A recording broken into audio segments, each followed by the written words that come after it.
What's up YouTube, it's your boy Kirby. We're going to be talking about the new cards that got revealed. Make sure you subscribe to this channel. I will be doing more dedicated content for my YouTube as well as gameplay. So if you like One Piece TCG, make sure you subscribe and also comment below on your thoughts on these new leaders and characters.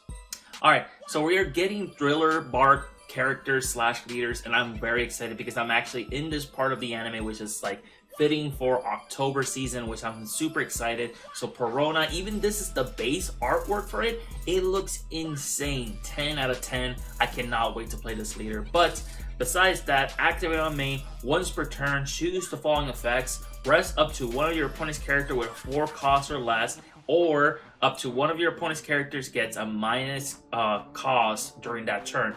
Very, very strong. Once again, Black has this mechanic where it lowers down their number cost, but this is also the fact that it combines the green feature, which normally involves with resting.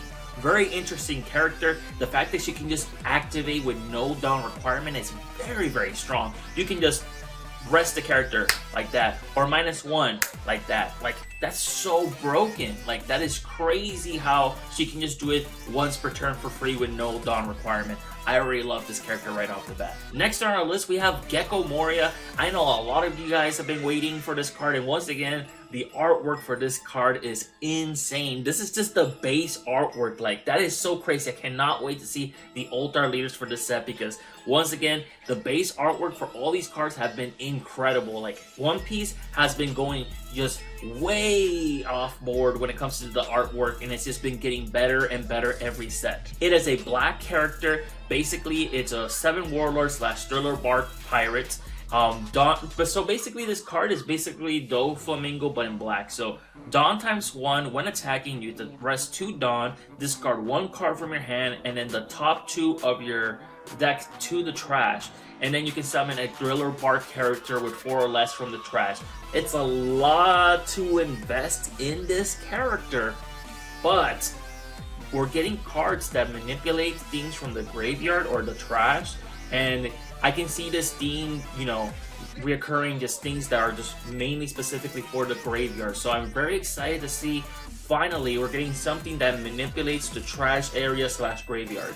So we have Dr. Hogbag. So I love how this character got into a card because, like, I'm in the anime where Chopper's like fanboying over this character, and I love the fact of seeing him in the TCG. So this effect is you can return any 2 cards from your graveyard or trash to the bottom of the deck. It doesn't have to be anything, you can be anything you want. So it could be events, characters, anything you want. You can return it back to the bottom of your deck, and then you can add a Thriller Bark type card or character from your graveyard other than himself to your hand. So this card is really, really strong that you need to add something like a Thriller Bark character or event back to your hand. This guy can get it for you. I'm very, very excited to see how this deck flush out because we only got like so many cards, and so far I'm very excited for this archetype. I love Halloween stuff, and I'm all for it, so I cannot wait to build this deck. So we have the pervert himself. Dude, I just got to the part where all the zombies are just like, leader, leader, and then it's like, he's a pervert. And, oh my god, the whole arch, like the whole arc, my bad, not arch, the whole arc has been super hilarious because, like, I've been laughing my butt off with this, like, arc, for especially in the anime. So this effect is on play, KO up to a character with cost of 2 or less, and then return 2 cards from your trash to the bottom of your deck. Once again, it can be anything from the trash, and you just return it back to your deck. Really, really strong. Especially in Perona, where you can just minus something and then just do this guy to pop. Really, really strong card. He's 4 costs, he's 5,000, and he has a counter.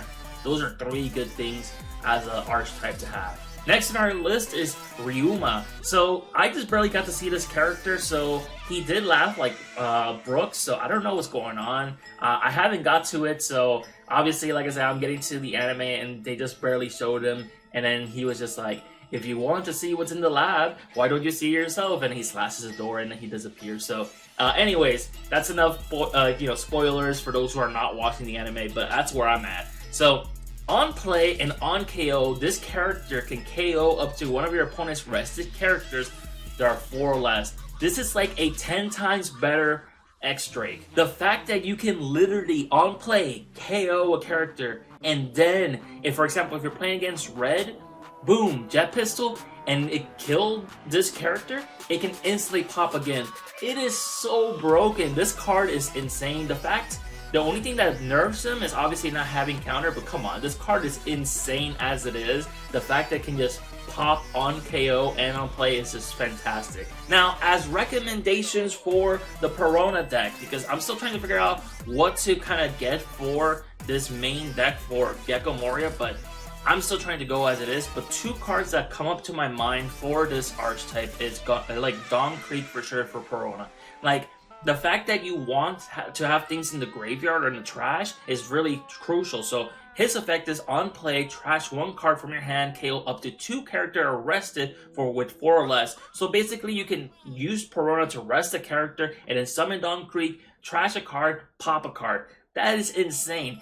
Guys, I would say make sure you pick this up. Like, I know we haven't got the full archetype, but I would highly recommend Dawn Creek at least at 2 in this deck. So I would recommend picking up your Dawn Creek because, like I say, it helps out with the trash and it also pops rested characters. So this is going to be a really good card in Perona. Next in our list, we do have this green card, Monette. So she is a blocker. She has a 1000 counter, which is really strong. And then when she blocks, she can rest one of your opponent's characters with 4 or less. So right off the bat, you can set up a play for your next turn if you block. So really, really strong card. I would highly recommend picking these up for set 5. Another one in my list, it would have to be this Rebecca right here. This is the alt art, obviously, so it is also another blocker. So on play, add 1 black character card with the cost of 3 or 7 other than Rebecca from your trash to your hand. So this is very generic. So if we do get some really good black cards in this set, Rebecca will be able to grab it to your hand. And then on play, play 1 black character with 3 or less from your hand rested. So this doesn't stop the effects of like things that can summon itself and then grab something. So I would suggest maybe Rebecca to be pick up for set 5 for like set 6 if you're planning to play Gecko Moria or Perona. And then the next one on the list is obviously Rob Lucci. So Rob Lucci's effect, on play, you may place 3 cards from your trash to the bottom of your deck in any order, KO up to 1 of your opponent's characters with 2 or less cards, and up to 1 of your opponent's characters with 1 cost or less. So once again, you're going to be fueling that trash or graveyard.